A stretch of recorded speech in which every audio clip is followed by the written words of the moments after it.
নেই এই গরমে ঠান্ডা ঠান্ডা আম পোড়ার শরবত তোকে করে দিলাম, খেয়ে বল কেমন হয়েছে। হয়তো কেউ জানো না, এটা খেলে এখন আমার বছর 10 কমে যাবে। ফালতু বল, সবেতে ওকে মানে বাড়াবাড়ি কথা বলতে হবে।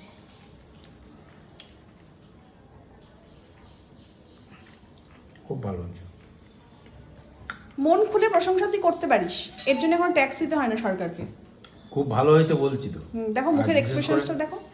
আমের টক, পাল্প, হ্যাঁ। টকটা মানে তুমি তো একটু দিয়েছো, টকটা হলে আরো বেশি ভালো লাগতো। না ওটা মোটেই ভালো লাগবে না, একবার শরবতে একটুখানি মিষ্টি না হলে কখনো সেই জিনিসটা ভালো হয়? ভালো হয়েছে। 20 বছর কমে গেল, 10 থেকে 20 হলো। খুব গরমের দিনে এটা খেলে গা তো একদম স্কিনও ভালো হবে আর গরমও কম লাগবে। খেতে ভালো লাগে।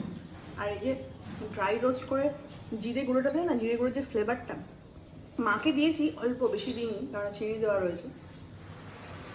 খা, তোর বয়সটা কমবে না, আমারটা কমবে। আমার প্রকৃতির নিয়মে আমি চলি, আমি পিছনে হাঁটি না। আমি প্রকৃতির নিয়মে চলি না, বুঝেছো? লোকে অ্যাসেন্ডিং অর্ডারে যায়, ডিসেন্ডিং না, অর্ডারে হ্যাঁ যায়। আমি যাই, আমি মাঝে মাঝে একটু রিভার্স গিয়ার দিতে ভালোবাসি, সব থেকে তাগড়া গিয়ার। আর একটা কথা তোমাদেরকে বলি, আম পোড়ার শরবতটা সবাই এমনি লিকুইড খায়, বাট আমার এই পাল্পি জিনিসটা পছন্দ হয়। আমি কিন্তু এটাকে মানে ছাঁকিনি, পাল্পটাকে রেখেছি। ফিল্টারেশন করে। শরবত আমার উইথ পাল্প খেতে